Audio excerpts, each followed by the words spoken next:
Jessica's POV. Jessica! Napakarap-karap na mata si Jessica nang marinig ang matinis na tinig ng kanyang mama habang humahangos na lumapit sa kanya. Tila ilang minuto rin siyang nawala sa kanyang sarili at naglakbay ang isip sa nakaraan na makita sa magazine ang club na pinapasukan niya dati. Club V.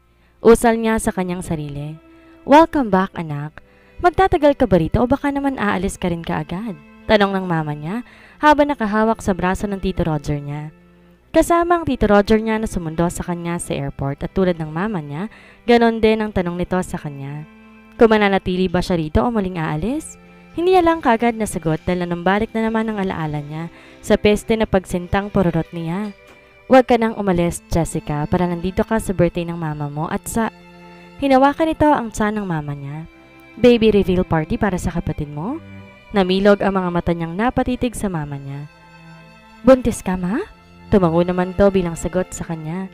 Di niya mapigilan yakapin to na mahigpit. Dahil sa tuwa, sa wakas magkakaroon siya ng kapatid. Di man naging maganda ang simula nila ng mama niya, masaya pa rin siya na masaya na to ngayon sa piling Tito Roger niya. Kaya't sana anak dito ka nilang ulit, miss na kita. Anang mama niya bago marahang kumawala sa pagkakayakap niya. Hindi ako mangangako pero susubukan ko, ma. Nginitian niya ang ina sabay haplos ng tiyan nito. Tayo nang umuwi. Welcome back ulit, Jessica. Naputo lang nais pa sanang sabihin ng Tito Roger niya dahil sa kumpol ng reporters na sumusunod sa kakalabas lang. Mrs. Gafford, may ideya na ho ba kayo kung sino nasa likod ng insidente? Ano hong masasabi ninyo?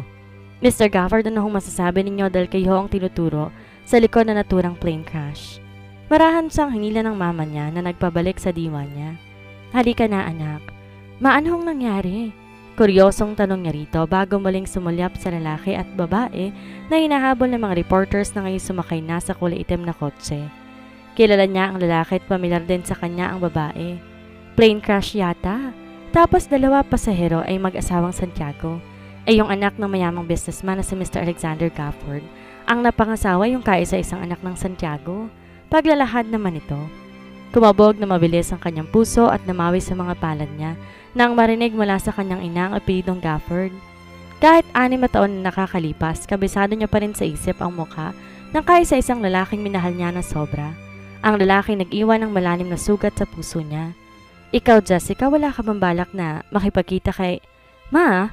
Putol niya rito bago inakay na papunta sa sakyang nasa harap nila na siyang minamaneho ni Tatay Asyong, ang driver ng Tito Roger niya.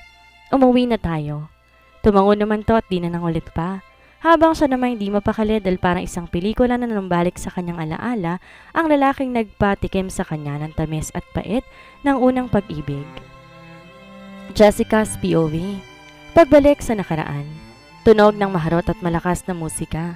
Palakpak at sigaw ng kusino-sinong lalaki, iba't ibang kulay ng kulay, ilaw, usok, amoy at sigarilyo, at klase ng inumin ng siyang halos 2 buwan niya ng pinagtitiisan. Habang marahang sumasayaw sa salon ng mabang-akit na musika sa gitna ng entablado, di niya alintana pang pananabik na mababakas sa mukha ng mga parokyano. Di naman kasi mahalaga sa kanyang iisipin at sasabihin ng iba. Ika nga niya sa sarili niya kung hindi gigiling walang isasaing. Jessica! Sit-sit ng kaibigan at kasamahan niyang si Ira ang bahagyang nagpatigil sa kanya mula sa gilid ng stage. But simple siyang naglakad habang sumasayaw pa rin palapit dito. Bago pa makapagsalita si Ira, inunahan niya na ito pagkalapit niya rito. Wala pa akong kita. Iba na lang utangan mo. Inirapan niya na ito sa pag-aakalang uutangan na naman siya ng kanyang kaibigan.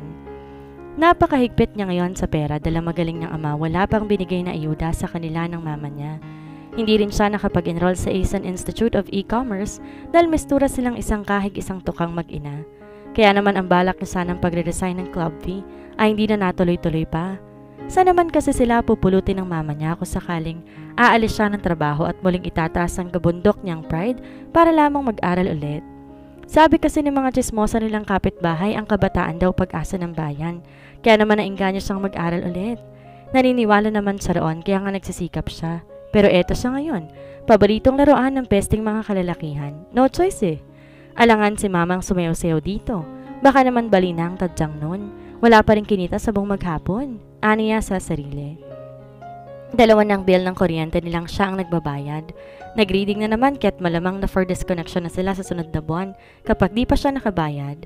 Idagdag pa ang tubig, grocery at ang araw-araw na gastos nila ng mama niya. Kaya kapag umutang pa ang kaibigan niya malamang sa kangkuhan ng bagsak nila ng mama niya. Sira? Hindi Babayaran kita mamaya pagka-out natin. Naka-jackpot ako kagabi kaya may panggastos ako ngayon. Pagmamalaki nito pero maya-may napasimangot. Doon ka nga muna sa table 5. Di carry ng beauty ko yung customer doon. Isnabero sis. Sa bagay, gwapo. Halos pasigaw pa nitong sabi para lang maintindihan niya.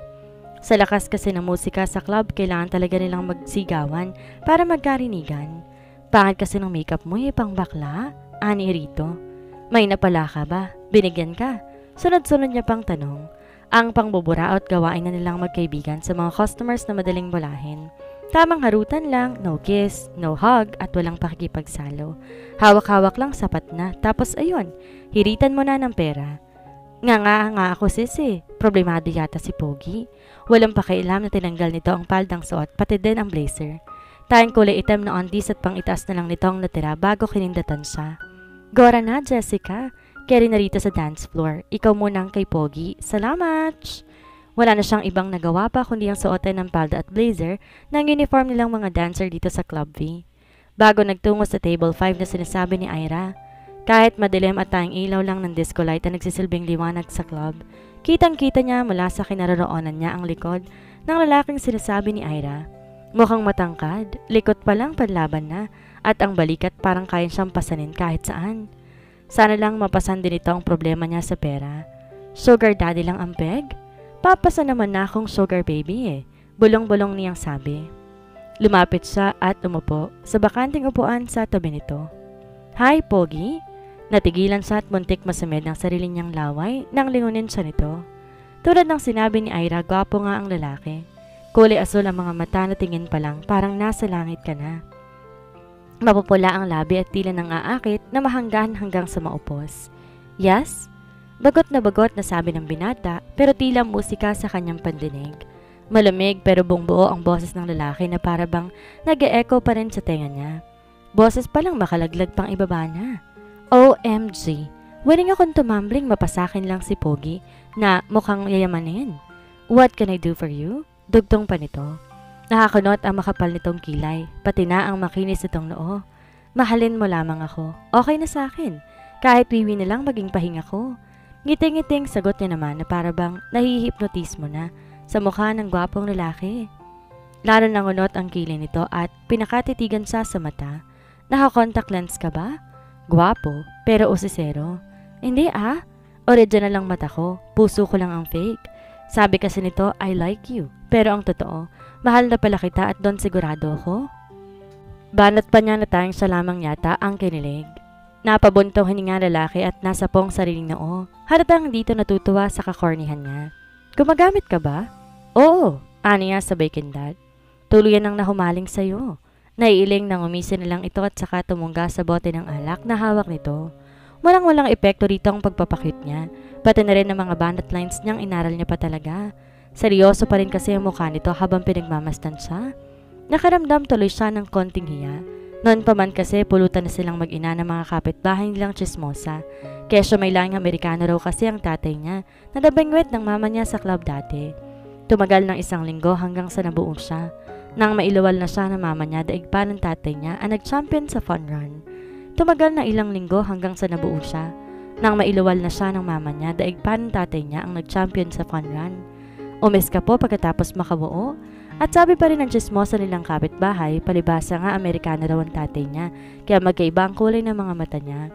Ang light green nakuha daw sa tatay niyang manloloko, ang brown naman sa maharot niyang mama.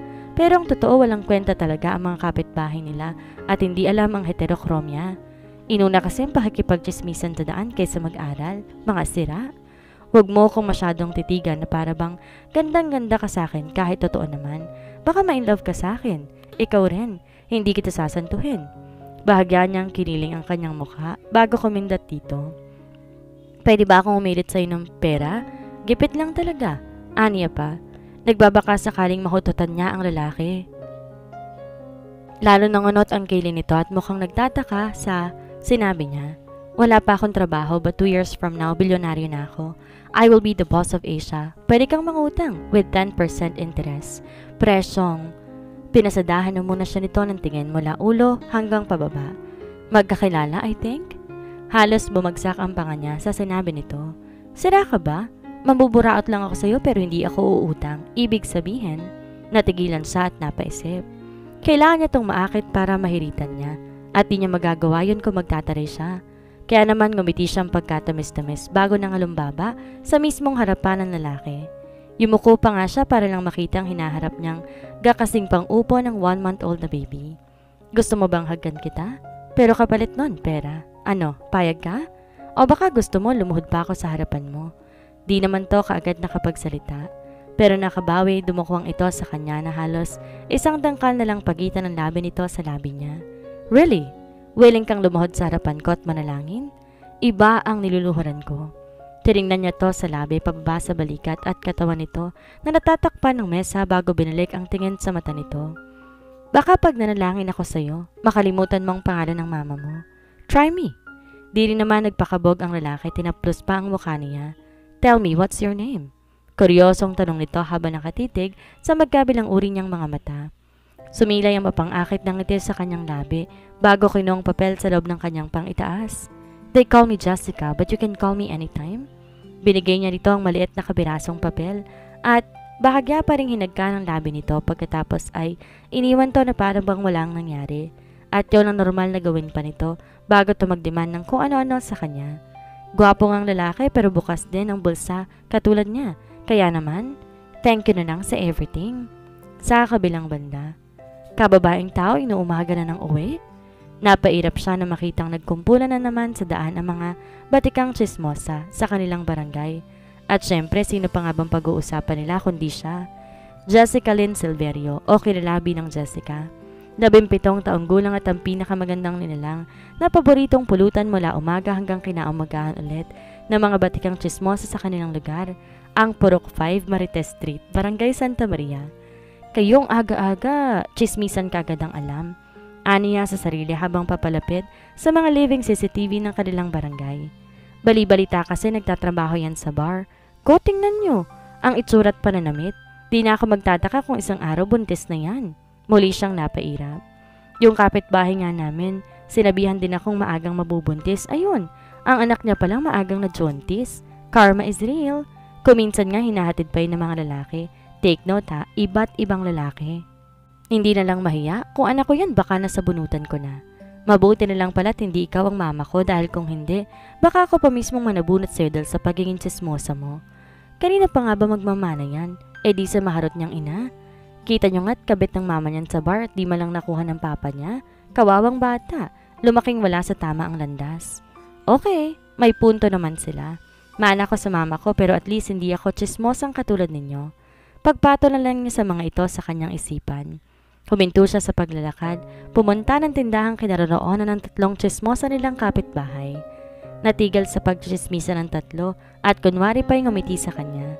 Nagkani-kanya rin pwesto sa gilid upang bigyang daan siya. Wala kasing ibang alam na pulutanin ng mga bugok nilang kapitbahay, kundi silang dalawa lang ng mama niya. Hindi sila nawawala at lagi pang trending. Pabili nga ng 2 pansit canton at 3 itlog. Aniya sa tindera na kasari rin yata sa pamumulutan sa kanya ng 3 chismosa. Si Aling Marites na nangunguna sa chismisan, nakangiting lumapit sa kanya. Jessica, kumain ka tang mama mo? Plastic nang nitian niya ito bago sumagot. Ayan po, maganda pa rin at sexy si mama. Abay sino bang di gaganda at mananatiling sexy kung bonbon namang nakakatanggap ng pensyon galing sa papa mo. Sabat naman ni Aling Marisol, ang katabing chismosa ni Aling Marites. Plastic nang nitian niya rin to bago sumagot. Ganun po talaga pag maganda, laging may ayusang tinatamasa. Kung di lang kumakalam ang tiyan niya at alam na walang kakainin sa bahay nila, hindi siya hihinto para bumili dito. Eh Jessica, maiba nga ako? Ani Aling Judith na inan isa't tibot isang mayabang niyang maniligaw na si Boyong. Pinasadaan siya nito na nang uuyam na tingin mula mukha hanggang sa sandals niya pa yata. Totoo bang sa bar ka nagtatrabaho? Dancer ka roon? Tanong ni Aling Judith sa kanya na nakatikwas pang isang kilay habang nakatingin sa kanya na akala mo naman jowa na siya ng pinakamamahal nitong anak. Opo ko. Walang gatol na sagot niya naman. Magalang pa rin kahit mangalingaling niya ng pitikin ang bibig nito ng matauhan. Kita mo nga totoo pala talaga. Baka naman mabalitaan na lang namin buntis ka na ha? Pero saan ka pa nga ba dadalhin ng pagiging bayaran mo? Kundi doon din naman. Ko, kawawa mapapangasama mo ining. Magtira ka naman kahit konti para sa kanya. Naikuyom niya ang kanyang kamao sa pagpipigil na wag masapak ito. Ganitong pagod sa kasasayaw at wala pang tulog. Baka di niya tumatansya at masapak niya na talaga. Konti lang ipon niyang pasensya at enerhiya sa umaga pero kaya niyang gripuhan ang tagiliran ng mga ito. Kaya't sana naman makatagal pa siya hanggang sa maibigay ng tinderang sukli niya dahil kung hindi, rest in peace na lang i-advance. Pero di pa rin talaga nagpapigil si Aling Judith. Umaariba pa rin talaga ang bunganga. Kung ba't naman kasi nagtrabaho ka na kaagad at sa bar pa nga. Kibata-bata mo pa, wala ka pa nga yatang 18. Kung balak mo magbanat ng buto, hindi ka dapat sa bahay aliwan nagtatrabaho. Ganda-ganda mong bata sa bar ka nagtatrabaho. Anong sasabihin ng mama mo, ng papa mo? Sa bagay, pareho naman kasi kayo ng mama mo ng pinagmulan. Hindi naman namumunga naman sana sang mangga eh. Baka sa panaginip, pwede pa. Ngilitian niya pa rin to kahit busit na siya. Okay lang sanang siya na lang insultohin nila, pero sinama pa talaga ang mama niya. At ano bang pinagsasabi nitong kwento tungkol sa mansanas at mangga? Kailan pa naging puno ang mama niya at nailan tulad pa ito sa mangga? Kundi baga naman isang kalahating bugok itong si Aling Judith, tulad ng peste nitong anak na si Boyong. Aling Judith, ganon po talaga kapag masipag. Hindi ka po kasi talaga makaka-relate dahil bukod po sa batugan ka, palamunin at chismis lang alam, hindi ka pa maganda. Pasaring nga dito. Napanguso to dahil sa sinabi niya. Di agad nakaiwas, ayun tuloy, tinamaan sa pasaring niya. Nang maibigay ng tendera ang sukli niya, muli niyang hinarap si Aling Judith. At saka Aling Judith, pakisabi naman ho sa anak niyong si Boyong, tigilan niya ng kabibigay niya sa akin ng bulaklak ng santan. Bukod kasi sa hindi pa naman ako mawawala, may tanim din kaming santan. Hindi ko rin ho siya magugustuhan. Di rin ho ako pumapatol sa lalaking mukhang hipon. Sa bagay, kanino pa nga ho ba magmamanang anak ninyo? Di ba sa inyo rin ho naman at wala nang kurbang katawan? Di pa kagandahan? Nanlaki ang mata ni Aling Judith at kumibot-kibot ang labi dahil sa sinabi niya. Pero di naman na sumagot pa. Nagpatuloy siya sa paglalakad upang umuwi na sa kanila. Malamang hinihintay na siya ng mama niya kanina pa. Walang galang talaga yung batang yan. Palibasa pakawala at mana sa ina. Huwag mo nang intindihin at alata namang kulang sa aruga. Dinig niya pang pahabol na sabi ng kusino mang chismosa sa tindang iniwan niya. Nagtuloy-tuloy siya at pinatulan ng mga chismosong singliit ng munggo ang utak. Araw-araw ganitong bumubungad sa kanya tuwing lumalakad siya sa kantong to ng P5MS. Pagka-uwi galing trabaho at syempre paglalabas para pumunta ng trabaho. Kapag ako yumaman, ipapabayad ko ang mga chismosa na yan. Pagkarating sa bahay nila, kagad siyang nagtungo sa kusina. Niluto ang binili niyang pansit canton at itlog. Sinilip niya rin ang mama niya na nasa silid nito. Nakahiga sa kama habang tulalang nakatitig sa kisame. Mukha na namang problemado. Ma, nasa 26 pong butiki dito sa bahay kaya wag mo nang pagkabalahan pang bilangin. Ani ang napapitlag sa mama niya. Kagad tong bumangon at lumapit sa kanya na may ngiti sa labi pero hindi naman umabot sa mga mata nito. Jessica, anak, nariyan ka na pala. May ayuda na galing sa papa mo. Tuwang-tuwang sabi nito bago hinawakan ang braso niya. Punta tayong mall. Bibili kita ng bago at magandang damit. Kakain tayo ng masarap kahit anong gusto mo. Ma, gusto ko lang pong matulog pagkakain. Putol niya dito. Tiniksi niya ang kanyang braso at tinalikuran to. Naiinis siya sa kaalamang nakita na naman ang mama niya at ang papa niya. Malamang sa malamang may habulan at sigawang naganap na naman sa dalawa base na rin sa mga pulang marka sa balikat ng mama niya. Kaya nga siya nagtatrabaho kahit na peste ang tingin sa kanya ng kapitbahay para lang tigilan ang mama niya ng papa niya. Di bibilang na 3 oras malamang itetext na naman siya ni Aling Rosa, ang tunay at legal na asawa ng papa niya. Hahanapin na naman ito ang papa mong pera. Malaki ang binigay niya. Nagbayad na rin pala ako ng bill ng kuryente at tubig. Marami pang natira kaya gusto kitang ipag-shopping. Isa pa, malapit na rin ang debo mo. Gusto ko yung magarbo. Ma, putol niya sa nais pa nitong sabihin. Kumikita na rin po ako. Hindi man sa marangal na paraan pero hindi naman galing sa nakaw at isa pa. Hindi baling tadyang ko kakasayaw kaya't kayang-kaya pa kitang buhayin. Tigilan mo na si Papa. Huwag ka na rin tumanggap ng pera mula. Hindi. Sambit nito. Hindi ako papayag na si Rose at ang anak niyang si Rose lang ang ginagastusan ng papa mo. Kung ano man kaya ibigay ng papa mo sa kanila, dapat ganun din sa atin. Lumamlam ang mga mata nito bago hinaplos ang pisngi niya. Lalo na sa iyo, Jessica. Kaya naman gagawin kong lahat maging maayos lang ang buhay mo. Napangisi na lang siya sa pag-iilusyon ng mama niya at tinalikuran na ito. Hanggang ngayon umaasa pa rin pala itong magiging maayos pang buhay nila. Nahihiwalayan ng papa niya ang tulintong asawa at papakasalan ng mama niya. Nabubuhay pa rin talaga to sa ilusyon at kabaliwan nito sa papa niya. Pag-ibig nga naman. Pinakamalalang sakit ng mahihinang nilalang. Nagtungo siya sa kusina. Hinango sa kalan ang pansit kanto ng luto niya. Pinaggaan niya rin ang sarili niya bago umupo sa harap ng mesa. Maging maayos ang buhay. Peste, scam yun. Naiiling na bulong niya. Di na mangyayari yun at di na ako maasa pa. Giit niya pa. Dahil simula nang sumayaw siya sa gitna ng stage habang pinapanood ng mga kalalakihan, pakiramdam niya hindi na siya karapat-dapat pang respetuhin na siyang ginawa sa kanya ng karamihan. Sa kabilang banda, sunod-sunod at malakas sa tunog ng cellphone ang nagpagising kay Jessica. Nang damputin niyang cellphone niya ay ang legal na asawa ng papa niya ang nakita niyang tumatawag. Hindi niya yon sinagot at tiniyaang matapos ang tunog hanggang mapagod to kakatawag at tama nga siya. Hindi bumilang ng 1 minuto, tumigil yon. Malamang bad trip ng ginang katatawag sa kanya. Muli sana siyang babalik sa pagtulog pero ang peste niyang cellphone huminto nga sa kakatunog. Nagbisto na namang Christmas lights na nagpapatay sindi. Sa inis muli niyang kinuha yon para makita lamang na sangkatutak na pala ang missed call sa kanya ng ginang. May 10 text din to na hindi niya pa nababasa. Nailamos sa kanya mukha ang palad niya. Mukhang binatbati ni Tita Rosa ang cellphone niya para lang tawagan at i-text ako ha. Inis niyang sabi. Binuksan niya ang pinakahuling mensahe na siyang unang makikita sa notification niya. Ngunit nang mabasa niya yon, sumama na naman ang pakiramdam niya. Nasira na magandang gising niya sana. Jessica, malaki ka na. Alam kong alam mo na ako anong tama't mali. Peace lang, nakikiusap ako. Pagsabihin mo yung mama mo na wag magpapakita pa kay Joseph. Wag na siyang maghabol at manira ng pamilya. Babae ka rin, Jessica. Ayokong sa'yo mapunta ang karma na kagagawa ng immoral mong ina. Ito na sanang huli. Dahil kapag di pa rin nagtino ang mama mo, pasensyahan na lamang tayo. Napabuga siya na marahas na paghinga bago tumayo na. 5:00 pasado na lang din naman at di na rin siya makakaramdam ng antok kaya tuluyan na siyang bumangon. Nagtungo siya ng kusina para tingnan ang rice cooker niya kung meron bang laman. Pero sa kasamang palad, ultimo 1 butil ng kanin, walang naligaw.